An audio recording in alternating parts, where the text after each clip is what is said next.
vendimet e Partisë Demokratike nuk ndryshojnë, kandidatja e propozuar nuk do të kaloj. Apo ka ndonjë bisedim të paktën për të kaluar nga ky ngërsh pas asaj? Me sa unë kam informata, nuk ka kurfar bisedimi, kurfar iniciative nga ata që do të marrin to. Apo kontaktuan deputetët e PDK-s për t'i bindur në çfarëdo lloj forme që të japin votën pro propozimeve të vendosjes? Nuk kam informat tillë, mua s'ma ka të vëllë askush edhe s'mund të më takoj në lidhje me kandidatën e propozuar.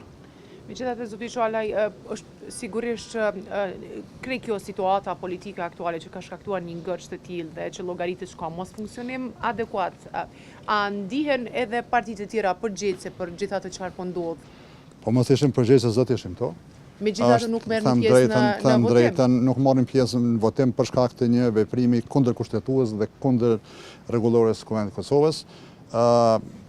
Qasja e qeverisë për imponimin e një votimi të fsheft është në kundërshtim edhe me qëndrimet që kemi si deputet dhe kjo është arsyeja pse nuk marrim pjesë. E qartë, dhe a ka një metodë tjetër përmes së cilës PDK-ja do të mund të ndihmonte zhbllokimin e kësaj situate? Jashtë abstenimit dhe mos votimit në kuvend? Ne në vazhdimsi jemi duke marrë pjesë në çdo iniciativë, edhe takimin të presidentja, edhe takimin të deputeti Albin Kurti dhe lideri i Lëvizjes së Vendosjes.